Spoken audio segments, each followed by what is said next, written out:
Rafale സൈനിക നടപടികൾ നിർത്തണമെന്ന് അന്താരാഷ്ട്ര നീതിന്യായ കോടതി. സൗത്ത് ആഫ്രിക്ക നൽകിയ പരാതിയുടെ അടിസ്ഥാനത്തിലാണ് നടപടി. ഗാസയിൽ വംശീയ ആക്രമണങ്ങൾക്ക് ഇസ്രായേൽ ശ്രമിച്ചെന്നും പരാതി. എന്നാൽ പരാതി അടിസ്ഥാനരഹിതമെന്നാണ് ഇസ്രായേലിന്റെ പ്രതികരണം. കഴിഞ്ഞ ജനുവരിയിൽ ഇത് സംബന്ധിച്ച ഇടക്കാല ഉത്തരവ് അന്താരാഷ്ട്ര നീതിന്യായ കോടതി പുറപ്പെടുവിച്ചിരുന്നതാണ്. ഇന്റർനാഷണൽ ഡെസ്കിൽ നിന്ന് ഐസൻ ജോസാണ് കൂടുതൽ വിവരങ്ങളുമായി ചേരുന്നത്. ഐസൻ, എന്തായാലും റഫേലിലെ എല്ലാ പ്രവർത്തനങ്ങളും അല്ലെങ്കിൽ ഈ അതിർത്തി ലംഘിച്ചുള്ള ഇസ്രായേലിന്റെ എല്ലാ പ്രവർത്തനങ്ങളും നിർത്തണമെന്ന് ഒടുവിൽ അന്താരാഷ്ട്ര നീതിന്യായ കോടതി കൂടി രംഗത്തെത്തുന്ന ഒരു സാഹചര്യം അല്ലെങ്കിൽ നിർദ്ദേശിക്കുന്ന സാഹചര്യം. പക്ഷേ ഇസ്രായേൽ വഴങ്ങുന്നുമില്ല. തീർച്ചയായും മനു, ഇസ്രായേൽ വഴങ്ങുന്നില്ല എന്ന് തന്നെയാണ് ഈ വൈകുന്നേരത്തെ ഏറ്റവും ഗൗരവമേറിയ ഒരു ആഗോള വാർത്തയായി ചർച്ച ചെയ്യപ്പെടേണ്ടത് എന്ന് തന്നെയാണ് മനസ്സിലാക്കാൻ സാധിക്കുന്നത്. കാരണം ഇസ്രായേൽ വഴങ്ങാതിരിക്കുന്നതിൻ്റെ സാഹചര്യം, ഇത്തരത്തിലുള്ള ഒരു ആരോപണം തീർച്ചയായും നമുക്കറിയാവുന്നതാണ്. സൗത്ത് ആഫ്രിക്കയുടെ ഭാഗത്തു നിന്നാണ് ഇത്തരത്തിലൊരു ആരോപണം അന്താരാഷ്ട്ര നീതിന്യായ കോടതി, ഹേഗിലെ അന്താരാഷ്ട്ര നീതിന്യായ കോടതിയുടെ മുന്നിലെത്തിയത്.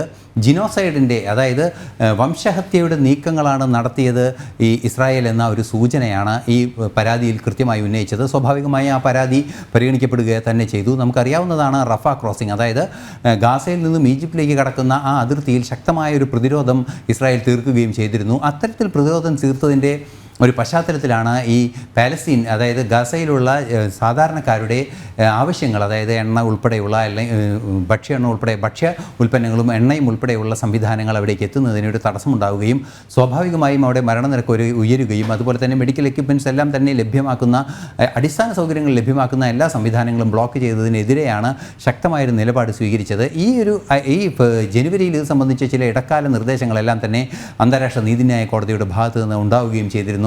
ഇന്ന് അന്തിമമായൊരു തീരുമാനമാണ് വന്നിരിക്കുന്നത്. കാരണം റഫ അതിർത്തിയിലും അതുപോലെ തന്നെ ഗാസയിലേക്ക് സുരക്ഷയ്ക്കും അതുപോലെ തന്നെ ഹ്യൂമാനിറ്റേറിയൻ എയ്ഡിനും വേണ്ടിയുള്ള സംവിധാനങ്ങൾ കടന്നുപോകുന്ന പ്രദേശങ്ങളിലെല്ലാം തന്നെ കർശനമായും വെടിനിർത്തലും ആക്രമണം നിർത്തുന്നതിനുള്ള നീക്കങ്ങൾ ഉണ്ടാകണമെന്ന നിർദ്ദേശമാണ് ഉണ്ടായിരിക്കുന്നത്. നമുക്കറിയാവുന്നതാണ്, അന്താരാഷ്ട്ര നീതിന്യായ കോടതിയുടെ ഇടപെടലിന് മുന്നേ തന്നെ ലോകരാഷ്ട്രങ്ങൾ ഇക്കാര്യത്തിൽ ചില നിലപാടുകൾ സ്വീകരിച്ചിരുന്നു. വെടിനിർത്തൽ ആവശ്യമാണ് എന്ന നിലപാടിലേക്ക് എത്തിയിരുന്നു.